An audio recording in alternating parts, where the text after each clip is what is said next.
বিসমিল্লাহির রহমানির রহিম। সুপ্রিয় দর্শক, আমরা আজকে চলে আসছি জাকির ভাইয়ের সেই ধান চাষ পদ্ধতি দেখাতে, কিন্তু এর ভিতরে কথা আছে যে দেখুন, আমি ভিডিও যখন দেখাচ্ছি জাকির ভাই সার মারতেছে ধানে, কিন্তু যেখানে সার মারতেছে ওইখানে কত সুন্দর ধান, আর এই পাশে দেখুন একদম ধানগুলো একদম নর্মাল, যা বলে বোঝাতে পারবো না। আমি একটু জুম দিয়ে দেখাই দিই আপনাদের। এই দেখুন ধান বেশি ভালো হয়নি, আর ওই পাশে কত সুন্দর দেখতে। এর কারণটা আমরা অবশ্যই জানবো, আর যার কারণে আজকে এই ভিডিওটা করা।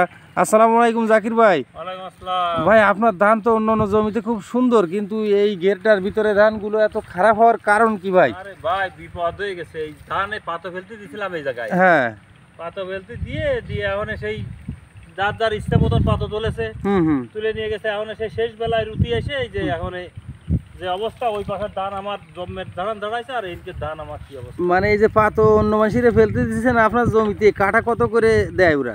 800 টাকা, 1000 টাকা। 800 টাকা, 1000 টাকা। তাতে কি আপনার মানে লাভ হবে? না না, লাভ না, লস। লস, তাই না? আর পাতা ফেলতে দেওয়া যাবে না এই জমি।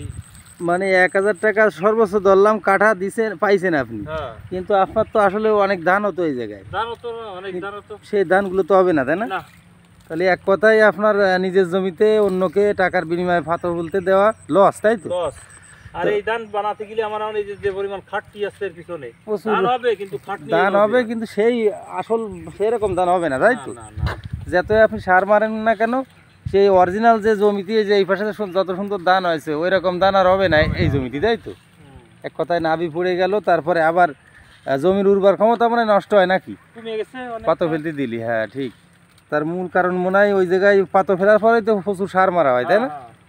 এই সারে জমির ক্ষমতাটা নষ্ট হয়ে যাচ্ছে, যার কারণে এই পরবর্তী ধান লাগালে সেই আশানুরূপ ফল পাওয়া যাচ্ছে না নাকি?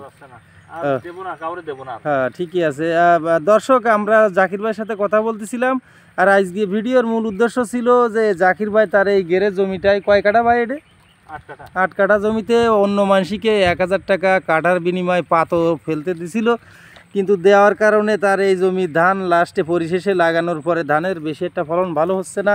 প্রচুর পরিমাণে সার বিষ প্রয়োগ করার পরেও সেই অরিজিনাল যে ধান হবে এই জমিতে বা আগে পরে হয় সেরকম আশানুরূপ ফল পাচ্ছে না। এর কারণে জাকির ভাই নিজেই বলল, শুনলেন আপনারা, যে পরবর্তীতে আর সে পাতো ফেলার জন্য অন্য কারোর এই ধানের জমি দেবে না। 1000 টাকা কাঠা অনুসারে দেয় বাইরের লোকজনকে, কিন্তু সেই ভুলটা সে নিজেই বুঝতে পারছে যে আসলে টাকার বিনিময়ে নিজের জমিতে পাতো ফেলতে দেওয়া কাউকে ঠিক না, কারণ ওই জমির উর্বর ক্ষমতাটা অরিজিনাল থাকে না, নষ্ট হয়ে যায়, আর ধান লাগাতেও দেরি হয়ে যায়, যার কারণে ফসল আপনার 8 কাঠা জমিতে যদি সে 16 মণ ধান পায়, কিন্তু লাস্টে পরিশেষে দেখা যাচ্ছে 10 মণ ধান পুঁততেছে না, অর্থাৎ অনেক লস।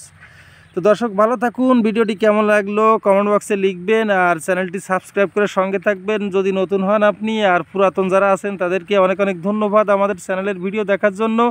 আর নতুন যারা দেখতেছেন এই ভিডিও, কোথার থেকে দেখতেছেন, কোন জেলা থেকে দেখতেছেন বাংলাদেশের, অবশ্যই কমেন্ট বক্সে লিখবেন, তাহলে আমরা বুঝবো যে আমাদের এই চ্যানেলের ভিডিও কোন কোন জেলা থেকে দেখছে, এটা বুঝতে সুবিধা হবে। আর আপনারা অবশ্যই ভিডিওটি ভালো লাগলে শেয়ার কমেন্ট করতে ভুলবেন না। তো আজকের মতো বিদায় নিচ্ছি, পরবর্তী কোনো এক ভিডিও কথা হবে ইনশাল্লাহ। সবাই ভালো থাকুন।